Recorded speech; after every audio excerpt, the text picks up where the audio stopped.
প্রকৃতির কোপে এখন সিকিমের অবস্থা এখন ভয়াবহ, কারণ প্রবল বৃষ্টি আর এই বৃষ্টির জেরে ধস নামতে শুরু করেছে। পাহাড়ে এই প্রবল বর্ষণে একাধিক জায়গাতে এখন ধসের খবর মিলেছে, যার কারণে বিপর্যস্ত হয়ে পড়েছে সিকিমের লাইফ লাইন, যাকে বলে 10 নম্বর জাতীয় সড়ক। বর্দাং সিংতামের পাশাপাশি ধস নেমেছে 20 মাইলে।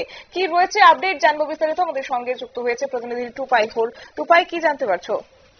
দেখো, যেটা আমরা জানতে পারছি যে প্রচুর বৃষ্টিপাত হচ্ছে সিকিমে, এবং যার ফলে কিন্তু নতুন করে সিকিমের বিভিন্ন জায়গায় ধসের একটা বড় খবর আসছে, যার মধ্যে সিংতাম 20 মাইলের এলাকাগুলো, যার জন্য সিকিমের মধ্যে যে 10 নম্বর জাতীয় সড়ক সেটা বিপর্যস্ত হয়ে পড়ছে এবং বিপজ্জনক অবস্থায় রয়েছে। সে কারণে যানজট হয়েছে, প্রচুর সকাল থেকে যানজট চলছে। এবং যেটা পাশাপাশি আরেকটা খবর, অপরদিকে উত্তর সিকিম সাথে যোগাযোগটা কিন্তু শুরু করা গিয়েছে। কিন্তু লাইফ লাইন বলতে যেটা বোঝায়, সমতল থেকে গ্যাংটক পৌঁছতে গেলে 10 নম্বর জাতীয় সড়কের যে অংশগুলো দিয়ে যেতে হয়, তার মধ্যে সিংটাউন এবং এই 20 মাইল এলাকাটি পড়ে। সুতরাং সেখানে যখন নতুন করে ধসের এতটাই ধস পড়ছে, বারবার বিপর্যস্ত হয়ে যাচ্ছে, সুতরাং ঠিক পুজোর প্রাক মুহূর্তে পর্যটন শিল্পের ক্ষেত্রে একটা বড় ধাক্কা খেতে চলেছে সিকিম এবং তার পাশাপাশি সমতলে থাকা শিলিগুড়ি সহ উত্তরবঙ্গ। কারণ ইতিমধ্যে পর্যটকদের যে বুকিং গুলো ছিল সেগুলো কিন্তু প্রশ্ন চিহ্নের সামনে এসে দাঁড়িয়েছে। কেন সিকিমের এই ধস ঠিক কবে বন্ধ হতে পারে সেটা প্রকৃতি ছাড়া কেউ জানে না। প্রাকৃতিক কারণে ধসগুলো পড়ছে, অতি ভারী বৃষ্টির কারণে গত কয়েক দিন ধরে একই অবস্থা চলছে এবং আজও ক্রমাগত বৃষ্টি হচ্ছে কিন্তু সিকিমের বিভিন্ন অঞ্চলে।